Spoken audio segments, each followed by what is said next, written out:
মাইলস্টোনের শিক্ষার্থীরা মূলত যে কারণে সরকারের উপর খুব চড়েছেন সেটা হলো লাশ নিয়ে যেই সংখ্যা বিভ্রান্ত তৈরি হয়েছে সেটা নিয়েই মূলত সমস্যার শুরু। এবং আমি মনে করি সেই সমস্যার শুরুটাও করেছে সেনাবাহিনী, কারণ তারা রাতের আধারে চুরি করে তারপরে শিক্ষার্থীদের লাশ কেন কলেজ থেকে স্কুল থেকে আনতে হবে সেটা আমার বোধগম্য নয়।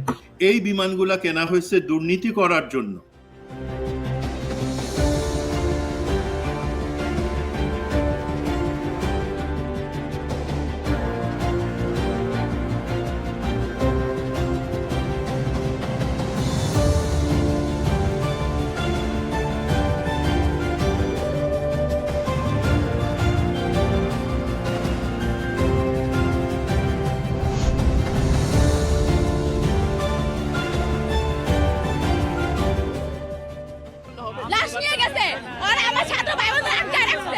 আমার কাছে নাই না, আমি হাতুর হাই স্কুলের ছাত্র।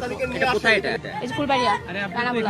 এখানকার স্টুডেন্ট না তো আপনি তো এভাবে আমি এখানে কথা স্টুডেন্ট বলতে পারেন না। কেন বলতে পারবো না? আমি স্টুডেন্ট নই। জানেন না আপনি কয়েকটা বন্ধুর নাম বলেন তো যারা মারা গেছে, আপনি রাইসা মারা খুঁজে পাওয়া গেছে যাচ্ছে নাই।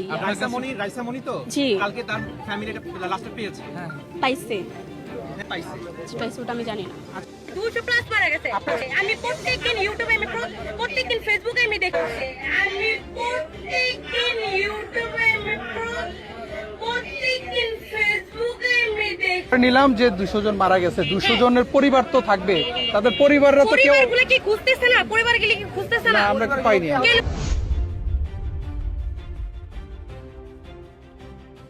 একটি গুজব রটে গেছে সারা বাংলাদেশে, কেউ কেউ ছড়াচ্ছে গুজবটা যে এখান থেকে লাশ গুমের একটি চেষ্টা করতেছে সরকার। তাদের যে হাজিরা খাতা ছিল সেই হাজিরা খাতা দেখলেই বোঝা যাবে কয়জন ছাত্র এখানে এসেছিল এবং কে কে অনুপস্থিত ছিল এবং যারা সেখানে ছিল তাদের কয়জন এখন মিসিং আছে। অতএব এই গুজব রটিয়ে খামাখা পরিস্থিতি অশান্ত করার কোনো সুযোগ নেই। একটা পরিবারও কি এসে বলেছে যে আমার সন্তান স্কুলে গেছিল তার লাশটা পাই না? ফেসবুকেও বলতেছে না, কেউ ক্লেইমও করতেছে না। এই জনদরদি কারা কোত্থেকে আসলো যে লাশ গুম করে ফেলা হচ্ছে? আমরা যখন কথা বলি এটা তো ব্যক্তি না, একটা আমরা সংগঠন হয়ে কথা বলি। আমরা চাইলেই একটা আন্দাজে কথা বলতে পারি না। আমরা ভীষণভাবে বিভিন্ন স্টেট থেকে খবর নেওয়ার চেষ্টা করেছি।